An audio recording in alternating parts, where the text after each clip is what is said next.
Hello, everyone. Happy holidays. Good morning. I know it's not a lot of us here today, and we won't be having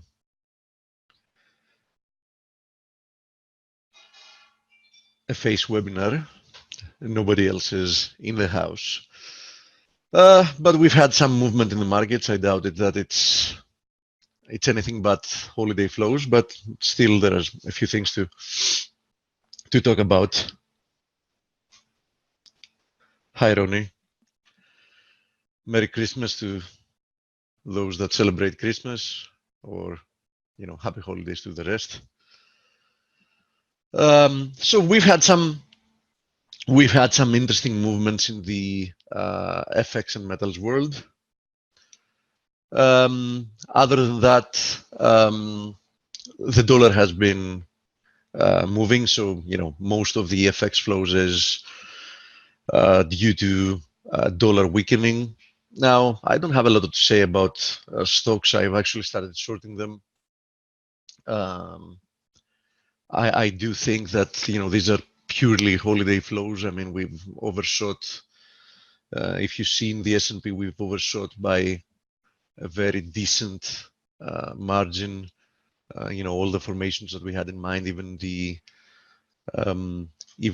long-term ascending pitchfork that I have here on my chart. Previous time we did that was actually in the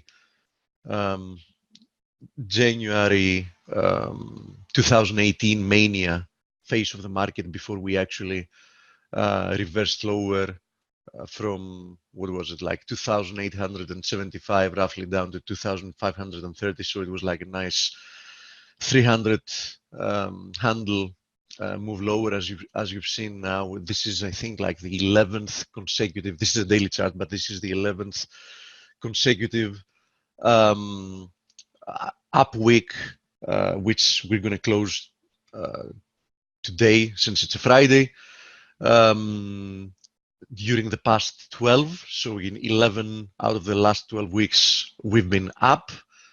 And I do expect this to at least, short-term reverse once liquidity comes back into the markets, because no real investor is going to be buying up here. I mean, we're overbought in on all time frames from the daily and below. I mean, significantly overbought.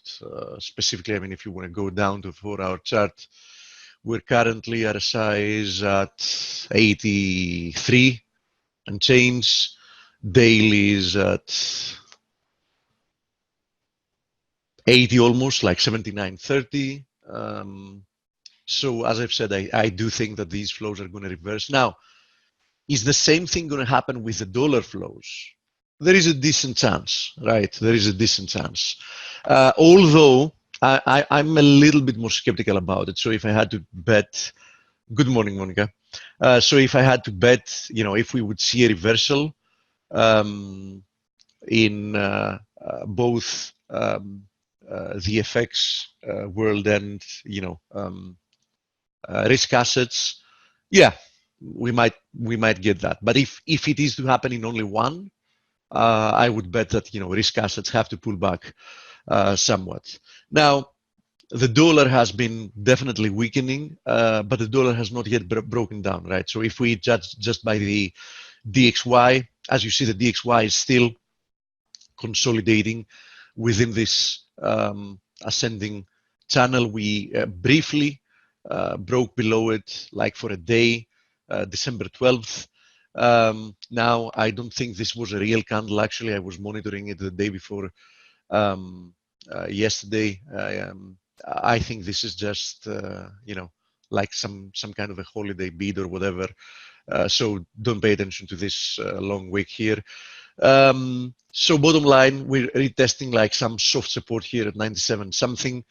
And I would definitely need to see a lower low, like below 96.60, to actually, say that, the dollar is breaking down.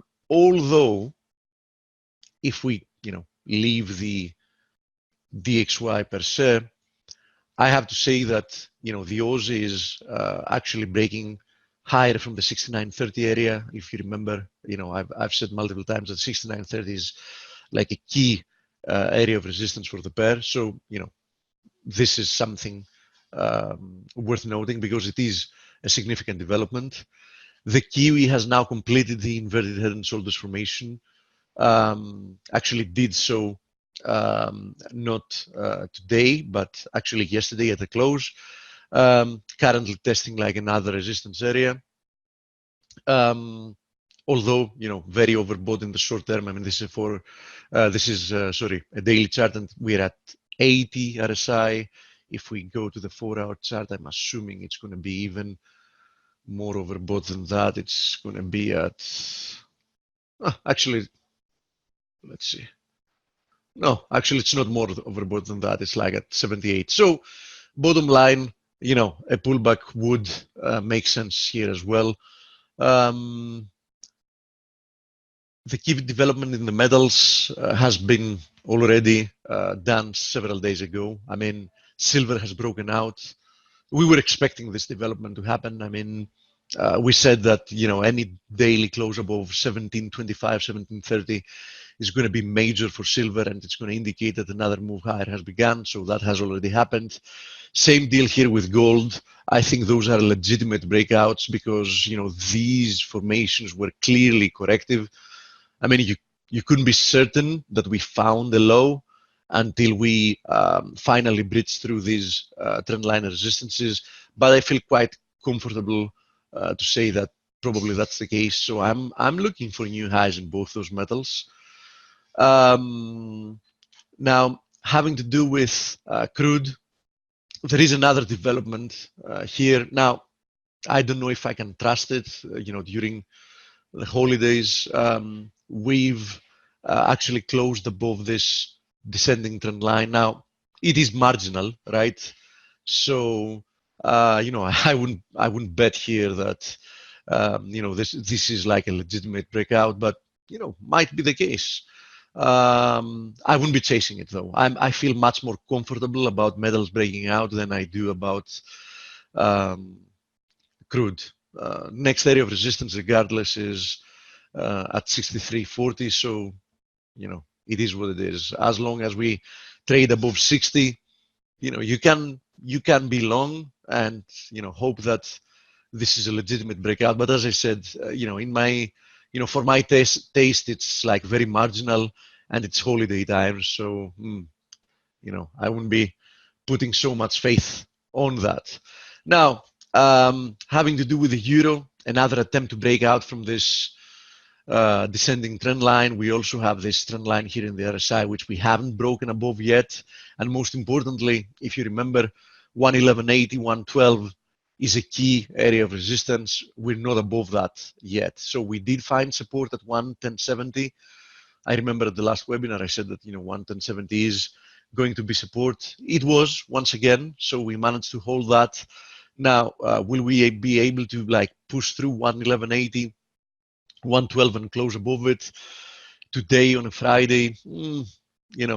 I think we've already made a move, but who knows, because liquidity is so thin that, even a few million or a few hundred million of dollars can actually move the market quite a lot, which wouldn't, in a regular day. I mean, don't forget that FX is the most liquid market under normal circumstances. We have something like 5 trillion of volume coming through the market every day.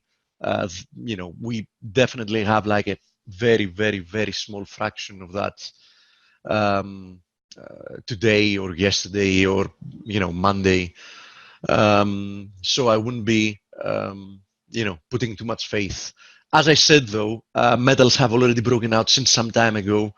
It's been a few days, so if I had to trust one of those moves, it would be the metals. Okay, now having to do with since we're talking about the majors, having to do with the pound found support exactly at the 38.2. So we didn't find support at 130, which was a very nice horizontal support resistance area.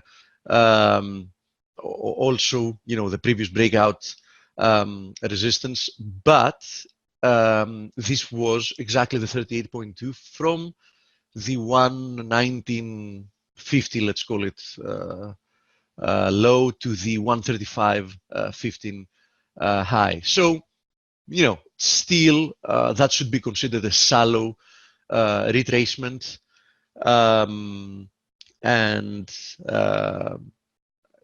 You know, I maintain a bullish bias here. I mean, unquestionably.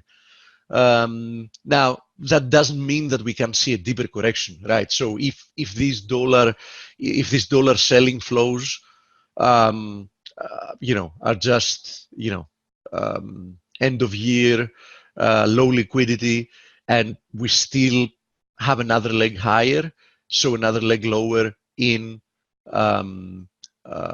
cable coming through, I would still expect this to be most probably corrective than anything else. Okay, so even if this is not, you know, the low for now, I think that we might see another push towards the next area of support, which I would assume would be somewhere in the 127.70 area. I mean, this has been a nice support resistance area in the past. It was also a low here. It's the 50% fib at 127.35 just below it. So we might, you know, make it to that area and then see some type of a continuation higher. Give me a second here.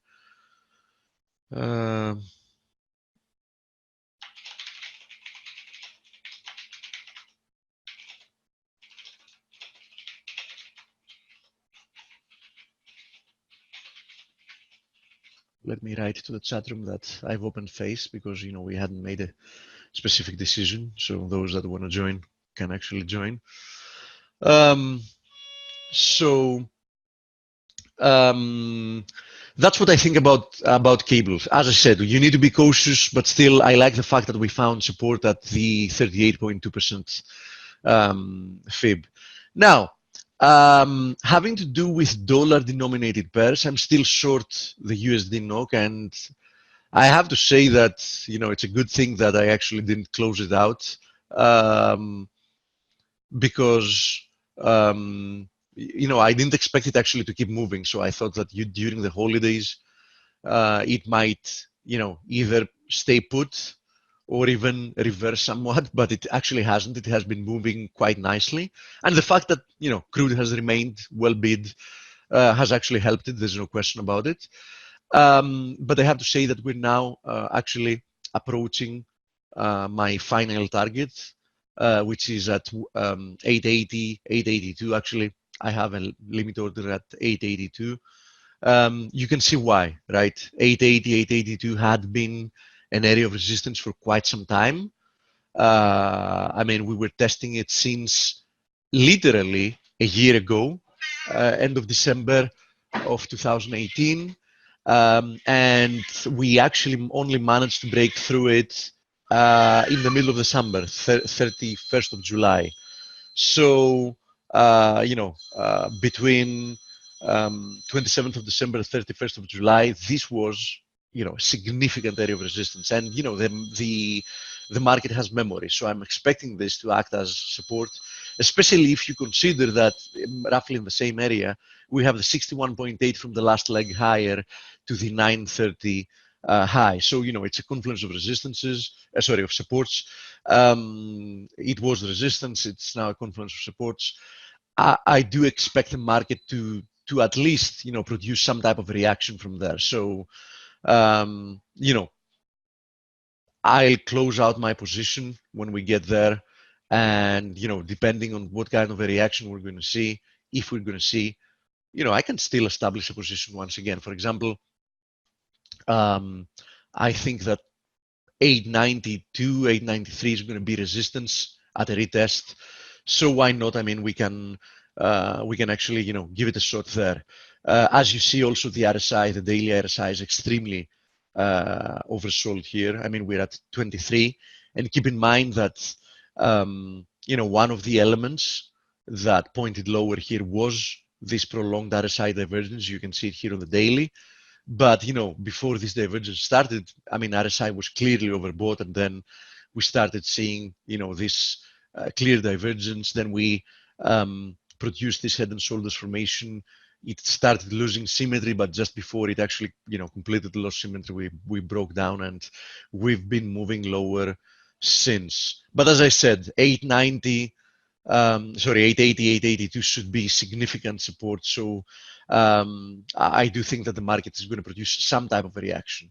Now, I'm also still short Euro NOK, and I'm close in taking profits here as well, because we're now approaching this ascending wedges support. So, who knows? Will it break now? It might not. I mean, we've tested it multiple times, especially if you just take this trend line support. You can clearly see here that it has been working in the market since 2013. So this is not a trend line to to take lightly. I mean, it's a trend line that has been respected by the market for quite a significant amount of time now. I do think that this move lower looks impulsive so far, especially this last leg. I mean, we had a first leg lower, a clearly corrective rebound higher. I mean, this was an excellent shorting opportunity because it was clearly a corrective move higher. And now this second leg lower has definitely been impulsive in nature. But as I said, approaching key support here. So I don't want to be pushing my luck. I mean, I've already had a nice profit here as well. I mean, a nice Christmas gift from both the NOK pairs. It was the only positions I felt quite comfortable having, especially the Euro NOK, since it's not even dollar denominated.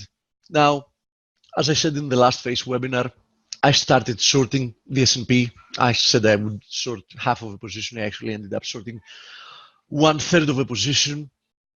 If I remember right, my entry was at 132.26 or something like that. I need to check my my account, and I'll probably short another third at today's close, whatever that is, and I'll probably short another third in the first days of the new year, regardless of if we are moving higher or lower, depends on the price action. Because as I said, I really do expect these flows to reverse, at least in the very short term. So I would expect the market to retest within a few days, at least the last breakout area, which is at 31.58. Call it, you want to call it 31.60, doesn't really matter. So I do expect the market to retest at least the very last breakout area. I don't expect the market to continue from where it left and go more vertical from there. So I do think that I'm going to find myself in the money. I'm not looking for some kind of a long-term high or whatever. This is a long-term bull market, and I don't think we still have the elements for a long-term high. Although I do have to admit that we know from seasonality that at the very beginning or at the very end of the year, there is an increased possibility to find a significant high or significant low, and that has to do with any instrument you're looking at. But specifically having to do with risk and considering US presidential elections coming ahead, and the fact that all central banks have gone back, almost all central banks have gone back to easing. I would have to say that my expectations are rather for a short-term term trade. As I said, a return back to 31.60, and we take it from there. So if we retest that level and we have nice momentum to the downside, I'm not going to close my position. I might take like some profit and see it through. If not, fine. I'm going to be comfortable taking some profits there. Now, having to do with my stop loss, I'll probably place my stop loss. I'm going to see where my cost average is going to be. I'll probably be looking for this 161.8% extension at 33.17. This is the 161.8% extension of this corrective move lower that we saw from September 2018 until we bottomed out almost exactly a year ago. We actually bottomed at the 24th of December. So the 161.8% extension from that quite strong move lower comes at 33.17. I think the market is going to find it very, very tough to go through that area of resistance. So it depends on where my cost average is going to be. If we assume that the market just keeps moving higher, so my cost average is going to be ending up somewhere like where we currently are or a little bit higher, then I'm going to be risking something like 70 handles or so in the expectation to make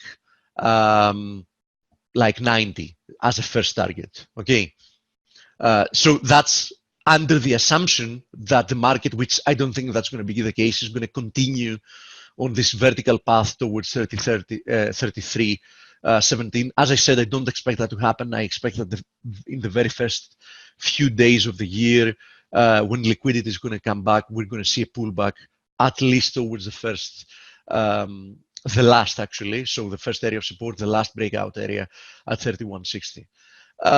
So I'm feeling very comfortable in fading this in the short term. But I want to repeat, I'm not advocating to actually look for a all-time high to to just be here and the bull market to die at the very beginning of the year. Would be nice if it happened, but the chances are very, very thin. I would say something like 5% or lower. Okay, so don't misunderstand how I view this. FX call says 33.20 coming. Yeah, the question is when. I'm not disagreeing with you. I do think that that 33.17 area is probably going to act as a magnet. That 161.8% extension is going to act as a magnet. Do I believe we're going to make it there in one go from the last little correction we had here at 30.80 all the way to 33.17 without even taking a breather? No, I don't believe. I don't believe that's going to happen. I don't believe that we're going to see a last vertical leg higher worth like almost 8% without even a 1% correction lower. No, I don't believe that's going to be the case. Okay, you never know with the markets, obviously, right? You never know. But I feel strongly against that. So I feel quite fine, fading this here. And anyhow, it's a limited risk, right? I mean, I'm going to be risking 70 handles. I don't use high leverage. I mean, I always take longer term positions, longer than the average person. Anyhow, I'm a swing trader, so I might be in a position for a few days at the very least, few weeks on occasion. So it's fine. And as I said, I feel quite comfortable. Now, having to do with yen pairs, and if you have any questions, because I don't know how long this is going to last, I mean, I'm going to say a few things, then cover a few of your questions if you have any. Now, having to do with the yen, we still see risk being bid, very nicely. But on the other hand, USD yen is still finding resistance in the same area here. You can see it. I mean, we have this inverted head and shoulders formation. We've been losing symmetry. It's clear that we've been losing symmetry. So, I've been losing faith in this formation. But irrespective, even if you don't want to look at it as an inverted head and shoulders formation anymore, 109.70 is still, obviously a key area of resistance. So a breach through and a daily close above it is going to be a technical event, right? So, I mean, even if you don't want to look at it as an inverted head and shoulders formation, which would imply a much higher target, I would still bet that a a breakout from 109.70 is going to bring some continuation. It might not be what an inverted head and shoulders would indicate, because as I said, this formation has been really losing its symmetry. I mean, as you see, the right shoulder has now been almost double the length of the left one. But I would assume that we would see some continuation towards the next area of resistance. We have the 78.6 at 110.70. We then have resistance at 111.50, 112.40. I mean, we have quite a lot of resistance, but I mean, you know, this move up in the USD yen has been very, very underwhelming, right? Very underwhelming.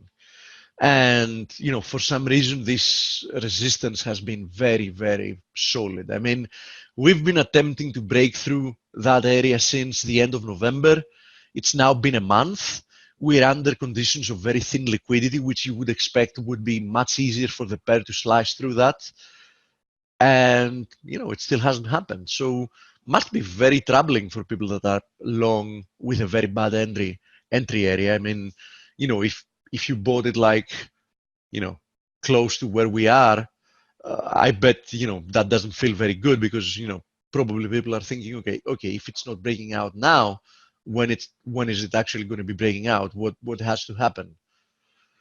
So having said that, it's not also moving lower. So obviously, seeing that the dollar is selling off against everything, almost everything, and the USD yen staying put, it makes sense that the rest of the yen pairs are decently bid. So you want to have a look at the euro yen, for example, still continuing higher, about to test the previous high in this channel.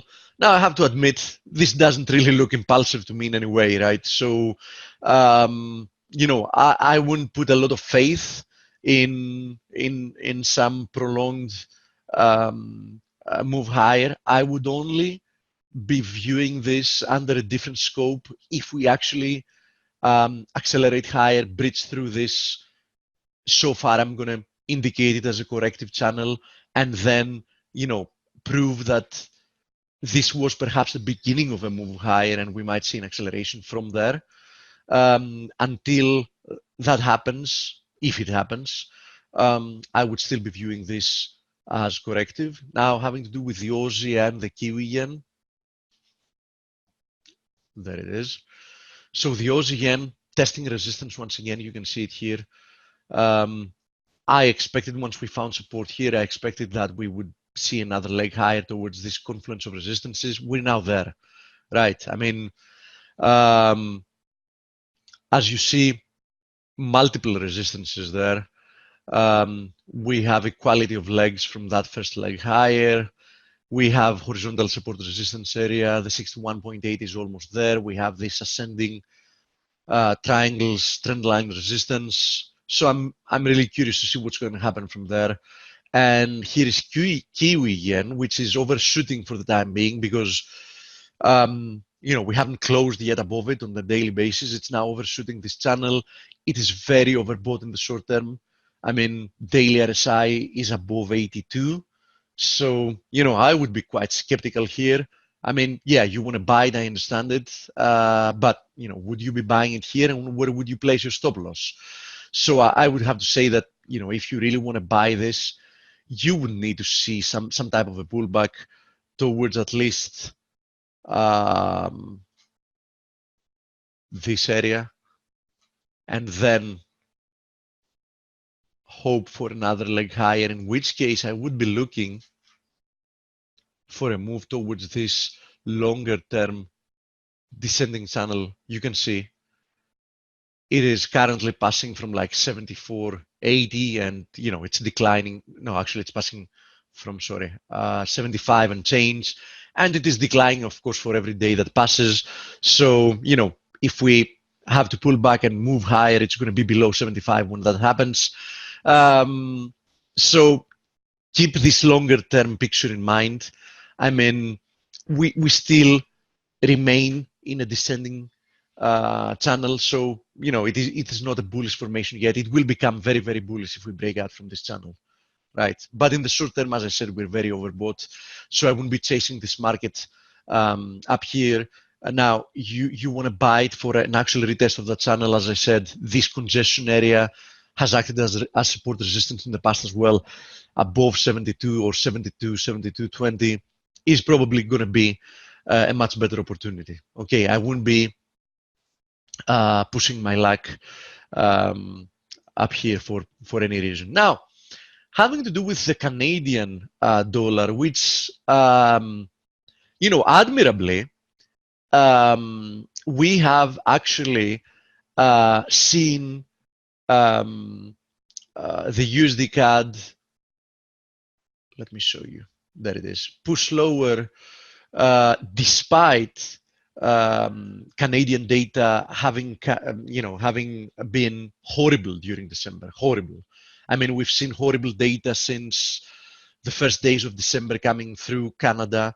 And, despite that, the Canadian has been strengthening. It has been breaking out. I mean, I would need to see a breakdown from 130.50 for that to happen.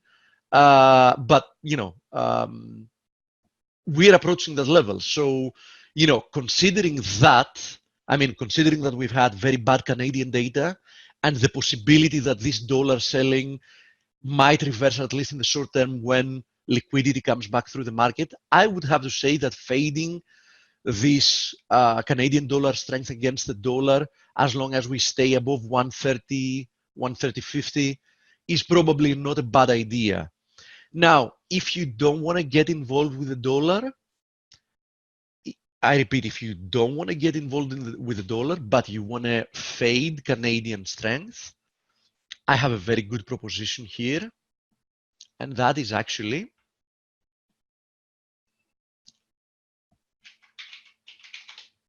the Aussie CAD, which I'm actually going to be buying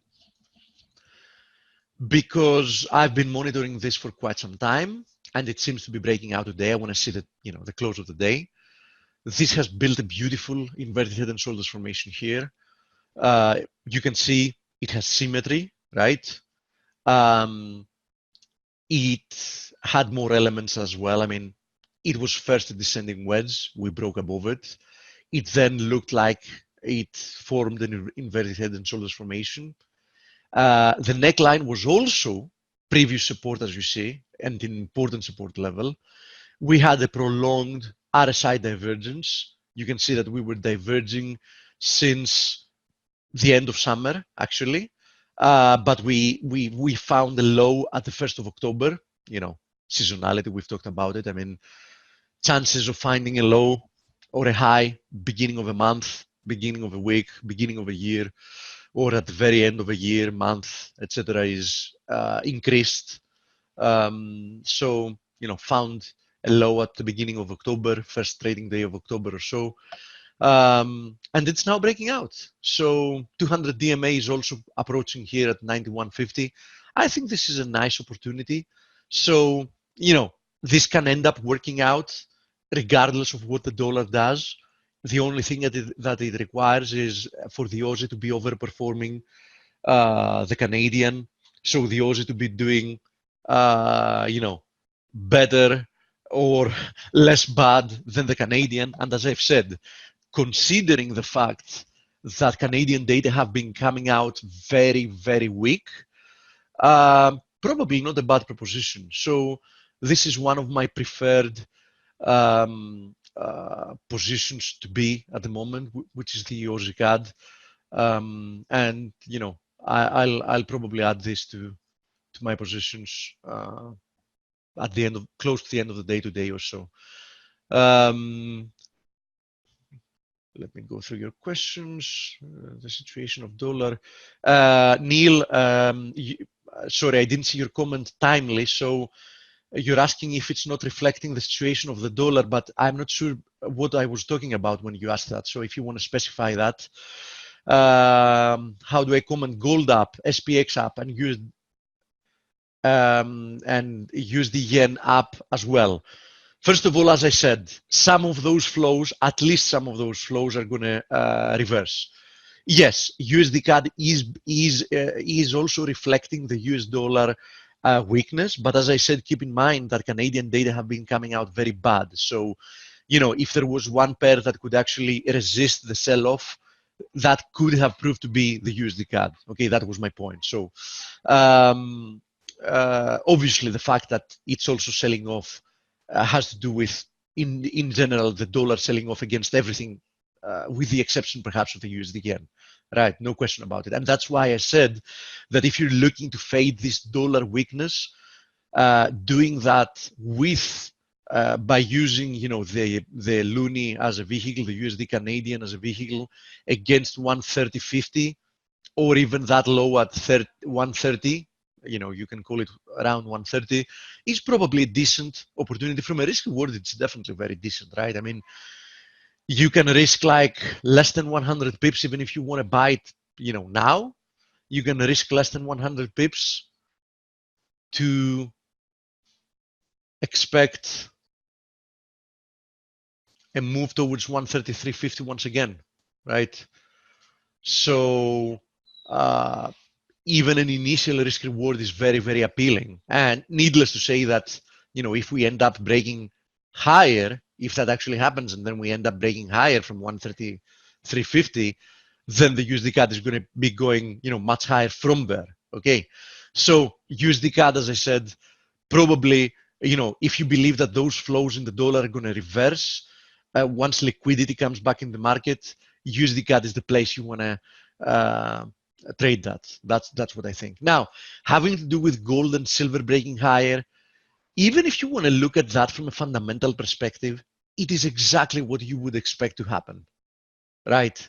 I mean, think about it. What are the fundamental reasons that are moving gold and silver higher, having to do with finance? I mean, right? I'm not talking now about demand and supply, which anyhow we know that demand has been hugely increased. I mean, we know that central banks have been frantically buying gold this year. So even if you want to look at it from a demand perspective, the flows have been very positive this year from central banks. And that's from what we know, because there is definitely a lot of central bank buying that we don't know as well. So demand supply, I don't think much has changed having to do with supply, because as you know, changing supplies is not something in commodities. Changing supply is something that takes time, while changing demand is something that can happen a lot faster. That is why we usually see fat tails, to the upside more than we see to the downside, having to do with tangible commodities. But if we just want to look at it from the perspective of finance, just think about it. We've had gold sniff out what's happening here before it happened, right? That central banks are going back to easing. It has produced a legitimate breakout in the long-term charts. So if you want to look at it, this is silver having broken out from here. This is gold having broken out from this triangle, this prolonged triangle there. Okay. And then they started correcting lower. Now, what have we learned in that time? We have learned from central banks that what they're looking to do is move real yields even lower. And I remind you that opportunity cost is a very important factor in the price of precious metals, right? Because, I mean, one argument against holding precious metals is that you have opportunity cost. So, for example, why should I keep my money in gold, which yields nothing? It doesn't pay any rent. It doesn't pay any yield. It doesn't produce anything, and not have it in some kind of alternative investment. But, what kind of an alternative investment? If you don't want to take a risk, because, obviously you're not buying gold to take risk. So what would be the alternative? Would be buying some bonds. But, bonds currently, almost all bonds are negative yielding, having to do with real yields, right? So, I mean, the 10-year treasury at the moment, if we want to take that as a benchmark for, safety, is at 1.87 when the core PCE is at 2.3. So the real yield in 10-year treasuries at the moment is something like minus 0.5%. So, why not have your money in gold? Needless to say that I believe that a few people are naive enough to believe that what we're seeing now from the central banks, as Powell said, is something like a, how did he call it, mid-cycle adjustment. So I don't think there is anybody that actually believes that after 11 years in this business cycle, we're now moving a little bit lower in yields for a brief period of time, and then we're going to be moving yields higher again.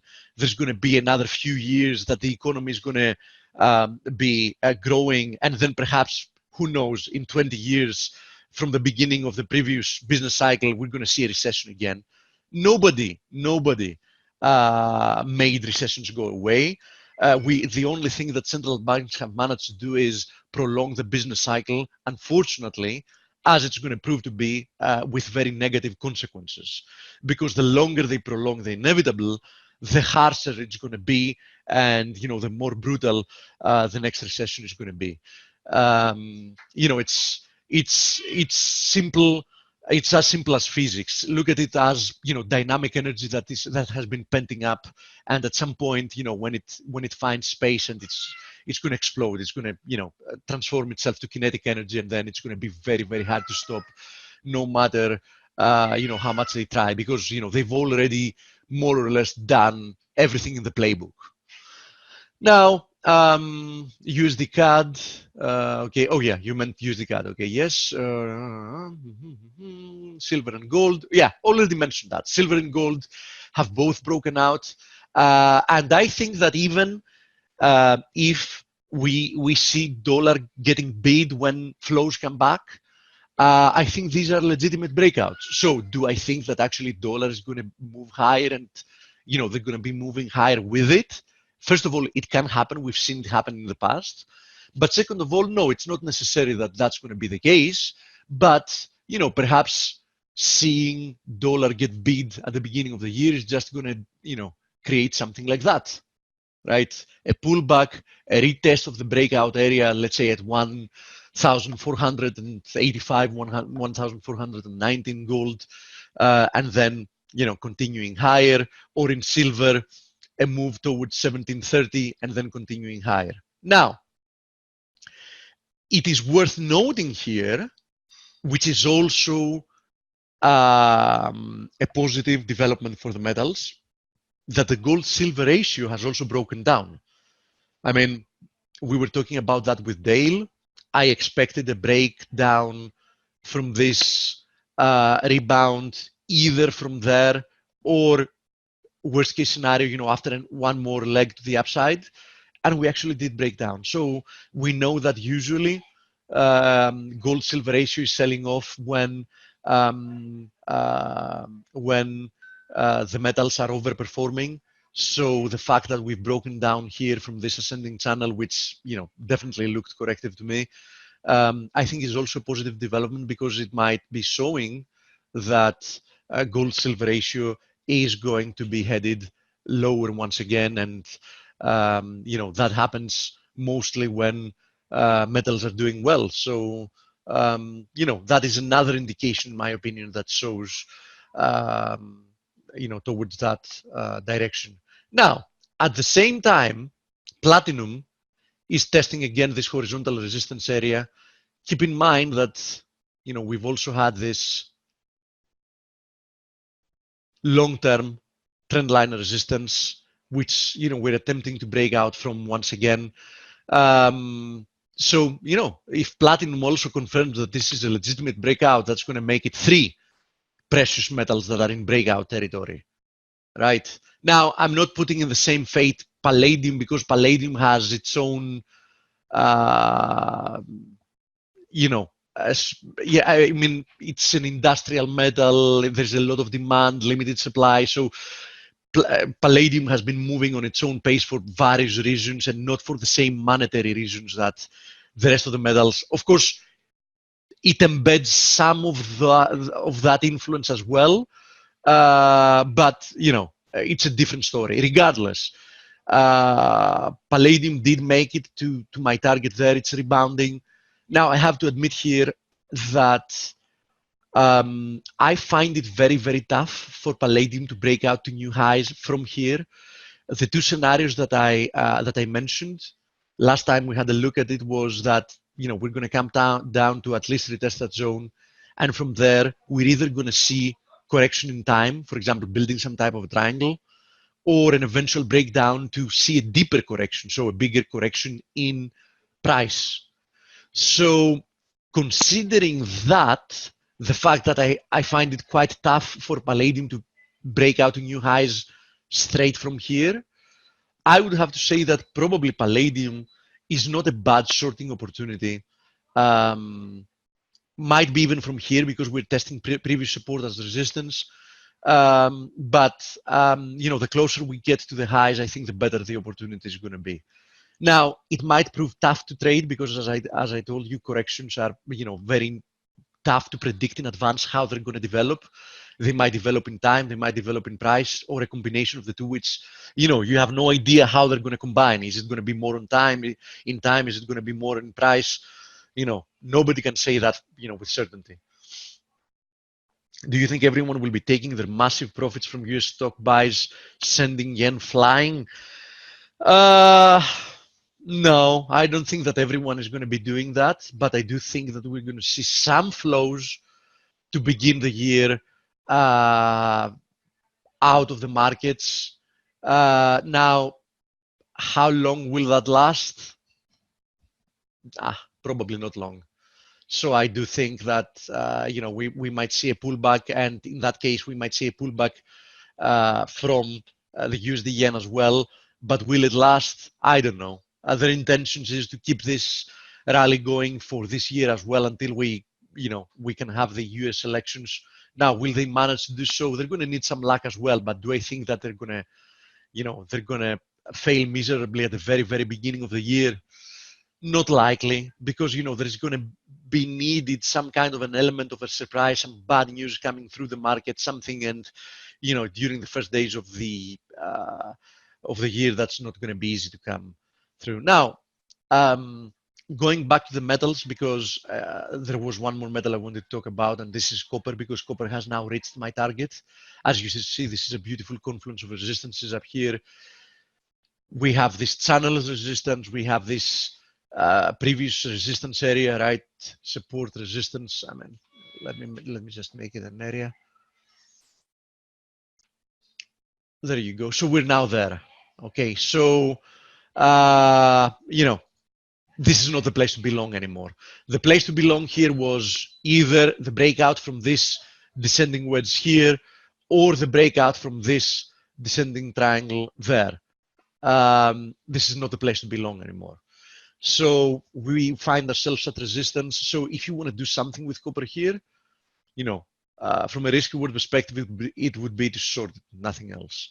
Now, I'm not saying it's going to go down from here, but I'm saying that it's on, on key resistance. RSI is diverging. You can see it here as well.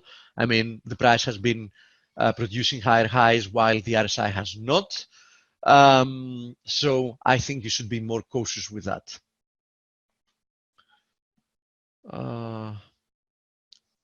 Quite interesting. Almost 100 people today here. I didn't expect actually more than 20 to show up in a day like this. We haven't even, promoted the webinar because we didn't know if we were going to have it. So again, happy holidays to all of you, no matter what you celebrate, if it's spiritual or religious or whatever. If there is any other question I can answer, go ahead and ask. Otherwise, I wish you all a happy weekend, and get some recharging of batteries, because I'm pretty sure that the year ahead is going to be quite an interesting one from a trading perspective. Yes, I did cover oil, but I have no problem going through it briefly once again. What I said here is that I'm going to be very cautious. We seem to be breaking out. You can see this trend line here. We seem to be breaking out, but I'm quite cautious because it's a marginal breakout to begin with. And as I've said, I mean, we've had, holiday flows, so it's very marginal for my taste. So I'm not very sure this is legit. I'm a lot more certain about the metals than I am for crude at the moment. Okay, I'm not saying that it can't, but I'm saying that I'm very, very, very cautious with this marginal breakout here.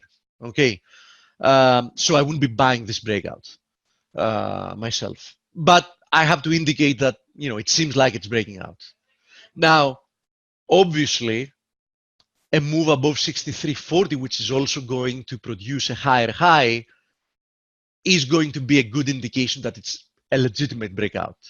So if that's the case, if we actually do see continuation, then I would be looking for this area, this trend line, to act as support. So I think it's much safer, if this proves to be a legitimate breakout, to hope and wait for a retesting this trend line resistance as support in essence, and then attempt to buy it, then attempt to buy a marginal breakout during the holidays. Okay, that's my point of view here. Thank you, Forex Gal. Nice to see you here. And thanks to everyone for being here during the holidays. So enjoy your weekend. Let me see the date. I think we're going to be here, at least me and Stelios might be here Monday, and after that, Thursday or Friday, we're going to let you know, we continue as normal. I mean, we continue our analysis, our daily webinars, and everything else. We all needed some rest. Take advantage of these days.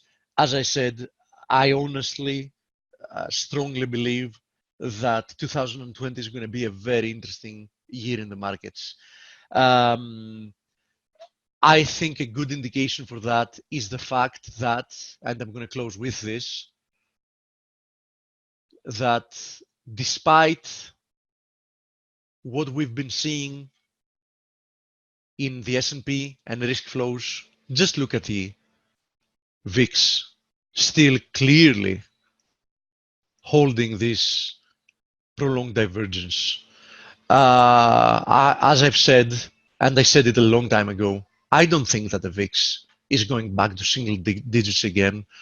I think that the next worth mentioning move for the VIX is going to be higher, much, much, much higher. So, and once volatility comes back in stocks, it's going to come back to FX as well, because we know that everything is interrelated in the markets, right? And keep in mind that when we start seeing a sell-off in stocks, getting out of risk assets entails for all foreign investors, going back to another currency, right? So getting back, for example, in the dollar, then going back to your currency if you don't want to have the dollar risk or whatever. So keep in mind that those two markets are definitely strongly correlated, at least having to do with volatility. Once volatility comes back to risk assets, it's going to come back to the FX world as well. For those of you that have been trading for quite some time, you remember that there were, long periods of time that moves of more than 100 pips per day for pairs like the Aussie against the dollar was a very, very, very frequent phenomenon. We frequently actually had days of 200 pips of movement. Right now we have like 50 pips of a move in a day, and we consider it, something to talk about. Back in the day, 50 pips of a move in Aussie against the USD was, a quiet day in the markets. So trust me, these days are going to come back again, and sooner than most people expect. We are at the very, very last phase of this business cycle, And those of you that have been patient enough and haven't been chopped around trying to trade markets that have been producing very few worthwhile opportunities are going to be very much compensated for being patient and keeping capital in the months ahead. So once again, happy holidays. Thank you, Rick. I just saw your comment in the chat room. So happy holidays, and looking forward to coming back to the markets in a few days. Bye-bye.